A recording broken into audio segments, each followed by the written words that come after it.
Our News from the Hill segment tonight, a U.S. Congressman calling for the resignation of Special Prosecutor Robert Mueller.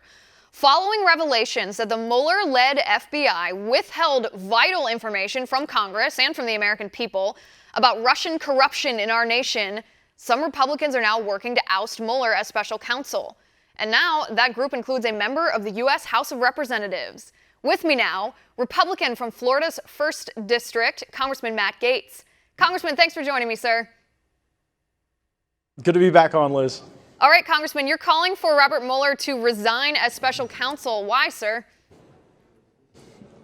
Well, federal law says that if there is even the appearance of a conflict of interest in a case, a prosecutor cannot continue.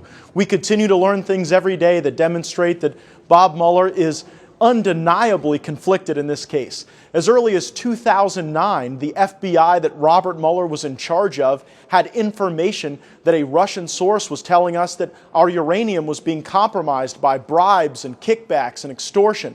This was the same time that Bill Clinton was receiving hundreds of thousands of dollars for the Russians, and Hillary Clinton at the State Department wasn't raising any objections about this Uranium One deal.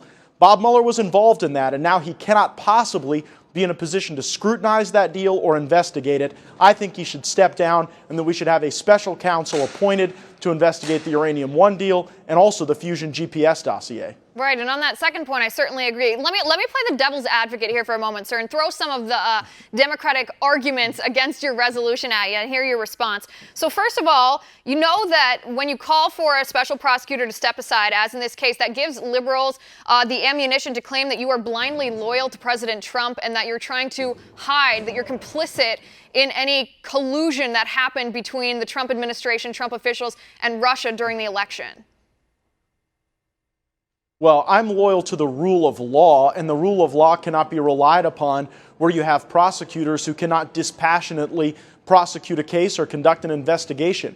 In this case, Bob Mueller and Rosenstein were involved in the closing of information off from Congress. It was Rosenstein's name that's on the signature block of pleadings that stopped this Russian informant from telling Congress and telling the American people about the bribes and kickbacks that were undermining our uranium system. So I think that for the appearance of impropriety, for the actual conflicts of interest that we see, justice demands that we have a new special prosecutor appointed, and that the first thing we should be looking at is the degradation of the integrity of our uranium in this country. It is absolutely ludicrous that we would approve a deal to give 20% of our uranium assets to the Russians. Bob Mueller and Rod Rosenstein were involved in the cooking up of that ultimate consummation of that deal, and they cannot continue in this case, in my opinion. No, well, listen, a lot of Democrats here, and this includes, I think, some of the mainstream media outlets here, they're claiming that Hillary Clinton had nothing to do with the approval of that deal. Because as we know, there were 8 or 9 agencies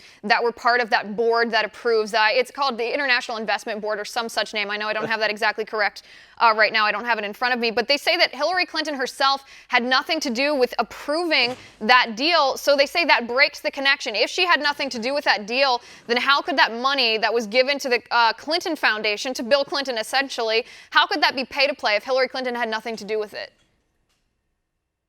Well, Liz, we'd know a lot more if we didn't have Rosenstein and Mueller potentially involved in not telling us what this information was that the Russian informant had. But it's absolutely ludicrous to suggest that the Clintons don't have tentacles in all agencies of government. Bill Clinton was the president of the United States, for goodness sake. Of course they've got contacts in every agency. The other reason that this argument is very problematic for Democrats is that some of the other agencies that are involved in this approval process had Bob Mueller and Rosenstein involved with them. And so it only highlights the conflict of interest that as recently as 2009, when Bob Mueller was leading the FBI, we had information. It could have protected the American people, but we had Bill Clinton filling out deposit slips from the Russians, and we had Hillary Clinton suspiciously silent on the issue. I think that's enough for a special counsel. And by the way, we don't need to have a double standard in this country where when there are baseless allegations made against the president, we rush to go appoint a special counsel, but we have an actual informant telling us about kickbacks and bribes to undermine our uranium assets. We apply a different standard.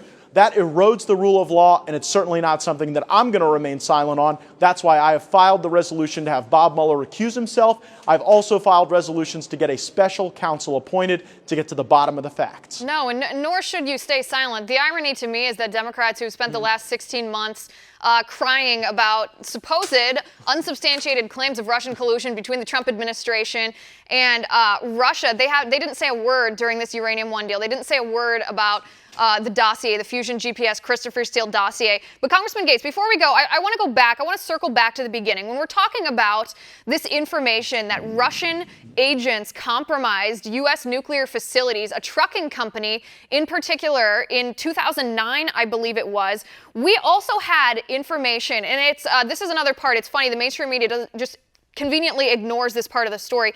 Via a confidential source within the Russian nuclear industry, we found out that this compromise of our trucking agency was not only on purpose, clearly, bribes and kickbacks aren't by accident, but it was at the behest of the Russian government. Doesn't that, sir, count as collusion? It absolutely counts as collusion. And at the same time as those facts were unfolding that you just described, we have allegations that Russia was using the strategy of bribes and kickbacks. And it's just no coincidence to me that at the same time our sources are telling us that bribery was a tool used by the Russians, that you had Bill Clinton making $500,000 to one speech to a bunch of Russian oligarchs. I mean, $500,000 must have been one hell of a speech. Right, I don't know what he could have possibly said that would have been worth that much. So this is essentially the problem. When this confidential source, he was actually a lobbyist who the Russians tried to hire to be their go-between. He went to the FBI and said, listen, I think this is shady business. You need to investigate this. He then wanted to go to Congress, but the FBI, which at the time was led by Robert Mueller, made him sign a non-disclosure agreement. When the FBI chose then for the next 4 years not to tell Congress, which is absurd, the confidential witness said, listen, I think Congress should know, I'm going to tell them, and Mueller's FBI threatened him. That, I believe, constitutes the conflict of interest that you're talking about, sir. Thanks for being here. I appreciate it.